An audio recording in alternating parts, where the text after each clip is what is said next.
Hello everyone. आज इस video में हम पढ़ेंगे electric field intensity due to a dipole, जिसके अंदर थर्ड केस आता है on an axial line. Last video में हमने पढ़ा था कि इक्वेटोरियल लाइन के ऊपर इलेक्ट्रिक फील्ड इंटेंसिटी की वैल्यू क्या होने वाली है। सबसे पहले जानते हैं कि एक्सियल लाइन का मतलब क्या होता है। A line passing along the axis of a dipole is known as axial line. कि एक डाइपोल का एक्सिस है, उसके अलोंग जो लाइन लाई करेगी, मतलब उसको एक्सटेंड करके जो लाइन होगी वो एक्सियल लाइन होगी। तो डायग्राम बनाने से पहले कुछ लेट किया गया है। ये डायग्राम बनाने से पहले हमको ये लेट लिखना होता है। सबसे पहले A B is an electric dipole. तो बनाते हैं, एक ए बी लाइन है जहाँ पे दो चार्जेस लाई करते हैं, -q और +q, जो कि एक डाइपोल को रिप्रेजेंट करता है। ये एक डाइपोल बन गया जिसका सेंटर O है और इनके बीच का डिस्टेंस है 2l। अब हमारा O मिड पॉइंट है, ये डिस्टेंस हाफ हो जाएगा LL। ये 2l इसीलिए हम कंसिडर करते हैं क्योंकि हमको हाफ करने में इजी होए। तो ए बी एक डाइपोल है, O सेंटर है, तो 2l को हाफ करेंगे तो LL आधा आधा हो जाएगा, जिसके अंदर हमारी कैलकुलेशन इजी बनेगी। तो अब हमको एक एक्सियल लाइन ड्रॉ करनी है इसकी, तो इसको एक्सटेंड करेंगे, एक्सटेंड करके एक्सियल लाइन बनती है। तो ये एक बन गया जिसके यहाँ पे S पॉइंट लाई करता है। देखो हमने यहाँ पे लेट किया हुआ है ना, S is a point on axial line where net electric field intensity is to be calculated. यहाँ पे हमको इलेक्ट्रिक फील्ड इंटेंसिटी निकालनी है इस पॉइंट पे S पे। तो जहाँ पे हमको निकालनी होती है वो वहाँ पे हम एक टेस्ट चार्ज रख देते हैं Q0। तो इस टेस्ट चार्ज की हम डायरेक्शन देखेंगे यहाँ पे इस चार्ज के ऊपर कि EFI इलेक्ट्रिक फील्ड इंटेंसिटी की वैल्यू डायरेक्शन किधर होगी, इस चार्ज के रिस्पेक्ट में और इस चार्ज के रिस्पेक्ट में। सबसे पहले -q चार्ज है और ये टेस्ट चार्ज है, हमने पहले पढ़ा था कि ये पॉजिटिव चार्ज होते हैं। तो -q है, Q0 है, तो इलेक्ट्रिक फील्ड इंटेंसिटी की डायरेक्शन किधर होगी, पॉजिटिव से बाहर की तरफ होगी। तो सबसे पहले E1 की डायरेक्शन होगी बाहर की तरफ, E1। ये समझ आया, इसकी डायरेक्शन होगी बाहर की तरफ E1। ये हम इसको ऐसे दिखा देते हैं, ये दूसरे पेन से भी दिखा सकते हैं लेकिन ऐसे चलेगा। और E2, अब E2 किसके रिस्पेक्ट में निकलेगी, +q चार्ज और Q0 के रिस्पेक्ट में। तो अब +q इधर है और Q0 इधर है, लेकिन Q0 के रिस्पेक्ट में हमारा इलेक्ट्रिक फील्ड इंटेंसिटी की जो डायरेक्शन होगी वो बाहर की तरफ होगी। प्लस Q0 था, -q था, माइनस की तरफ होगी, बाहर की तरफ, आउटवर्ड्स। लेकिन ये Q0 है, +q चार्ज है, तो Q0 से बाहर की तरफ होगी। इस चार्ज को देखकर बाहर की तरफ हम E2 की वैल्यू कंसिडर करेंगे, डायरेक्शन E2।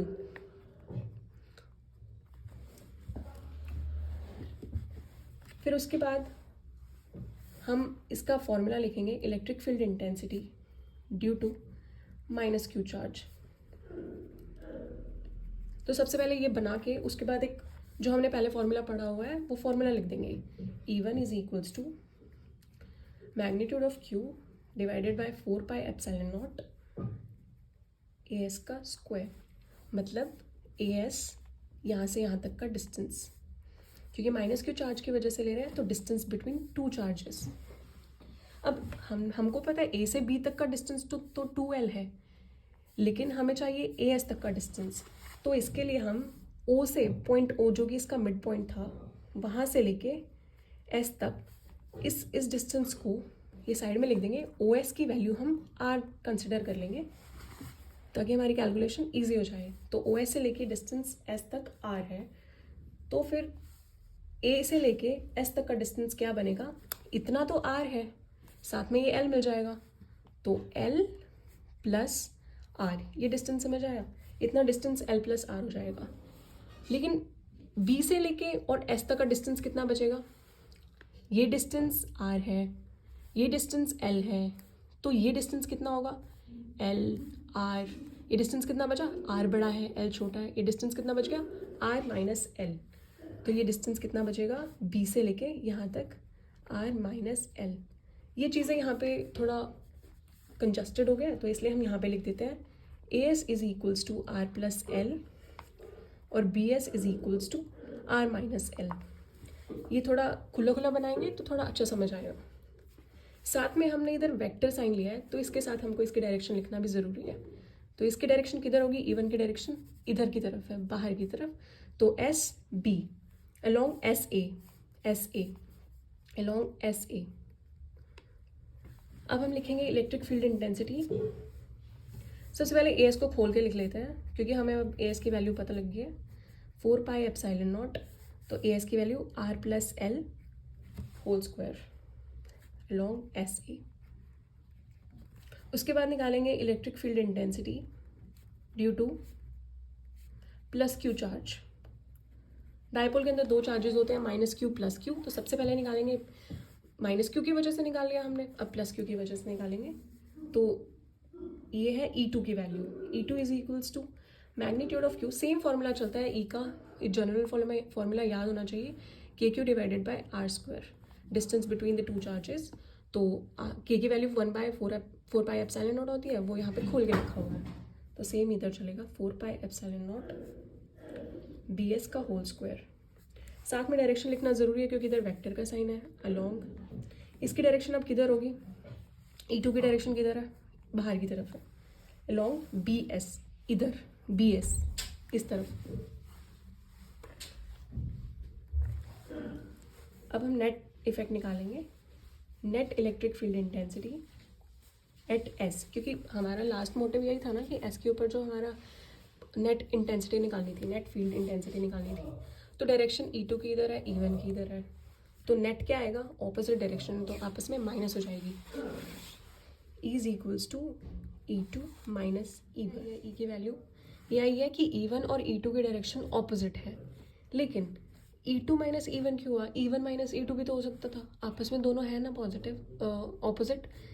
तो सबसे पहले इसको हम एक्सपेंड करके लिख देते हैं, ये रह गया था 4 pi epsilon naught, B S की वैल्यू कहाँ थी, B S R L, B S की वैल्यू आर माइनस एल, तो यहाँ पे आर माइनस एल का होल स्क्वायर।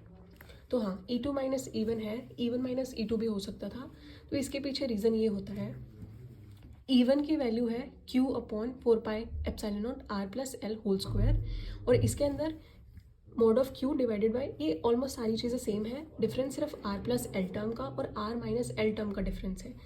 तो क्या है, E1 और R plus L inversely related है, तो मतलब आर प्लस एल वैल्यू ज़्यादा है तो E1 की वैल्यू कम हो जाएगी, और आर माइनस एल ये कम हो रही है इसकी वैल्यू, तो बी एस बढ़ जाएगा। ये वैल्यू कम है तो ये बढ़ जाएगा, ये वैल्यू ज़्यादा है तो E1 कम हो जाएगा, जिसके कारण जो E2 की वैल्यू हो जाएगी वो बड़ी हो जाएगी। ये डायरेक्शन को स्पेसिफाई करता है, E2 की वैल्यू ये है अलोंग बी एस। तो समझ आया कि आर माइनस एल की वैल्यू जो होगी, आर में से एल को माइनस कर रहे हैं तो E2 की वैल्यू बढ़ जाएगी क्योंकि इन्वर्सली रिलेटेड है। E1 R plus L, L में आर में एल जोड़ रहे हैं तो ये वैल्यू बढ़ जाएगी और E1 की वैल्यू कम हो जाएगी, जिसके कारण E2 माइनस E1 आ गया। बस इसके अंदर वैल्यू रख दो, मोड इसलिए लिया क्योंकि हम इनकी प्रॉपर वैल्यू ले रहे हैं। तो डायरेक्शन, तो इसकी वैल्यू क्या बनेगी, मोड ऑफ Q नॉट और 4 पाई एप्सिलॉन नॉट, ये तो कॉमन ही आ जाएगा क्योंकि ये इस टर्म के अंदर भी है और इस टर्म के अंदर भी है, तो ये वाली टर्म कॉमन आ जाएगी। अंदर क्या बचेगा, 1 माइनस आर माइनस एल का whole square minus 1 upon R plus L का होल स्क्वायर। अब बात रही डायरेक्शन की, E2 माइनस E1, ये वैल्यू ज़्यादा है, ये वैल्यू कम है, तो ये ज़्यादा ये अपनी तरफ लेकर चली जाएगी, E1 छोटा हो जाएगा, तो मेन जो नेट डायरेक्शन होगी एस के ऊपर इलेक्ट्रिक फील्ड इंटेंसिटी की, वो E2 की तरफ होगी क्योंकि E2 की वैल्यू ज़्यादा है, तो इसलिए यहाँ पे लिखेंगे अलोंग बी एस, क्योंकि E2 की डायरेक्शन क्या थी, बी एस थी। बस अब कुछ नहीं करना, इसका सिंपल LCM लेना है, ये टर्म साथ चलती रहेगी।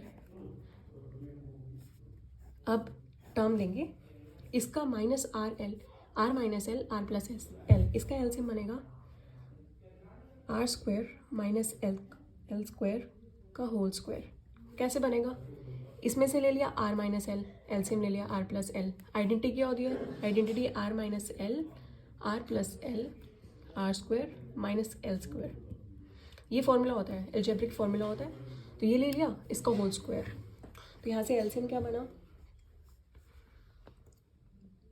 आर प्लस एल का whole square minus R minus L का whole square, direction long B S. बस ये आइडेंटिटी खोल देनी। अब a प्लस बी का होल स्क्वायर क्या होता है, A square plus B square plus 2ab।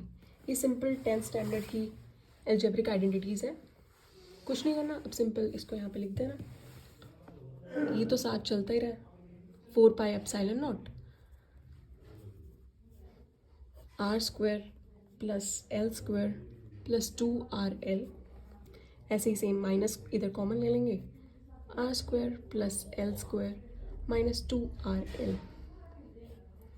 और ये नीचे चलेगा R square minus L square का होल स्क्वायर, माइनस साइन अंदर लेके जाएंगे, R square plus L square, ये तो बहुत सिंपल स्टेप्स है।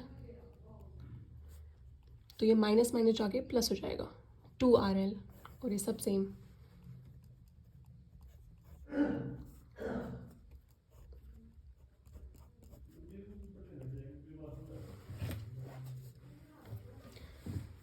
ये दोनों कट जाएंगे, प्लस 2RL प्लस 4RL हो जाएगा।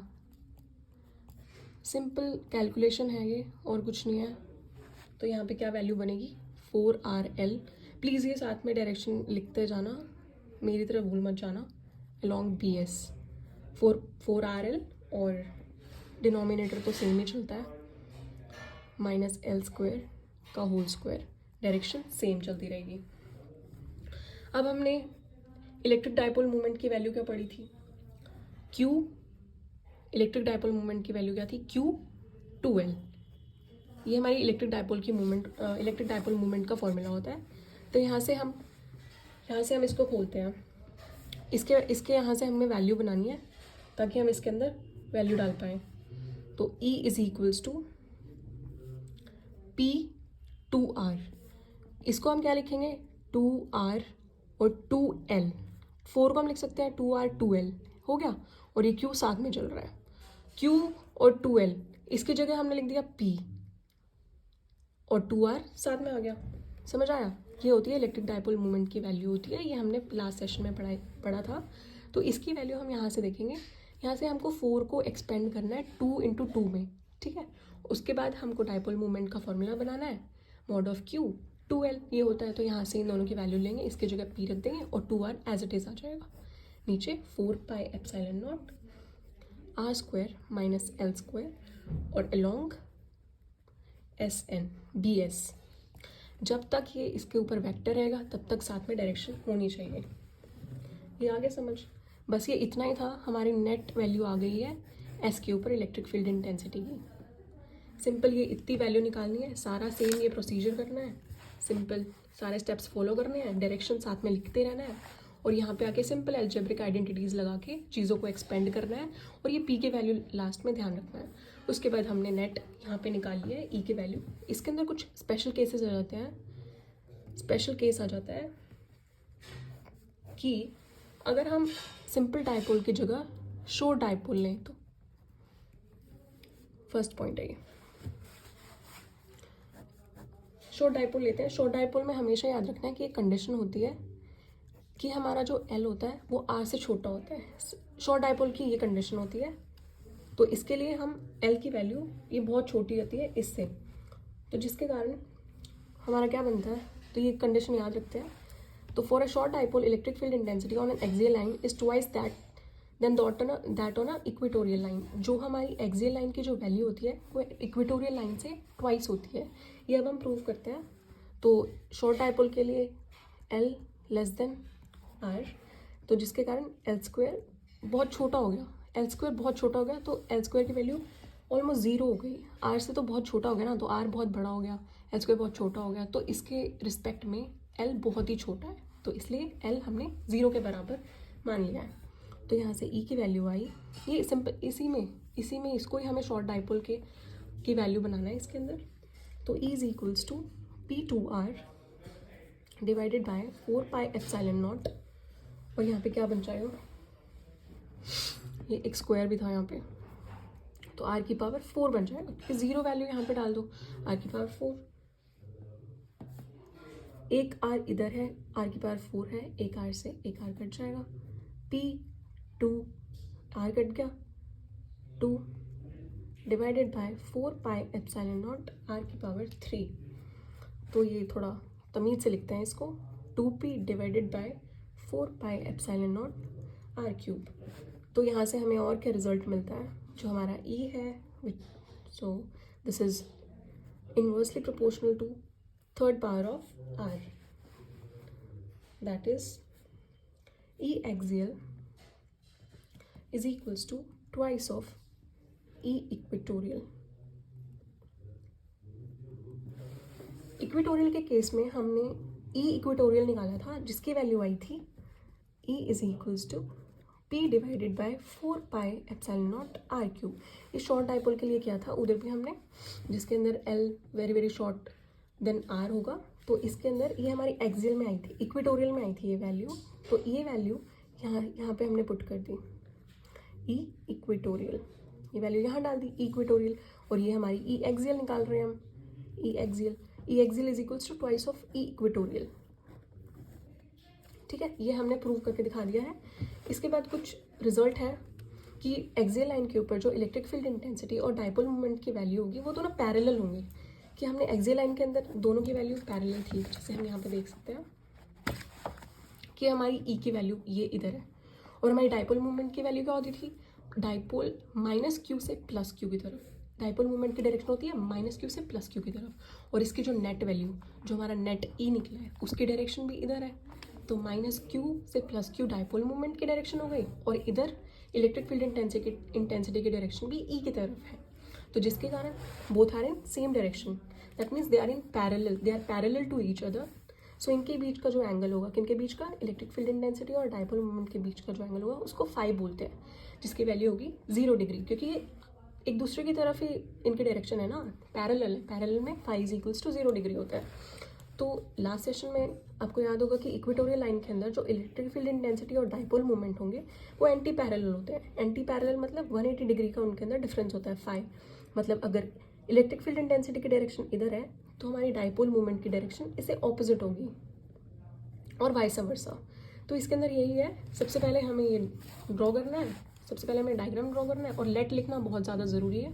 फिर ये सिंपल डेरिवेशन है, उसके बाद एक शॉर्ट डाइपोल के लिए नंबर 1 केस. उसके बाद ये कंडीशन हमेशा ध्यान रखनी है कि शॉर्ट डाइपोल के लिए L is very less than R.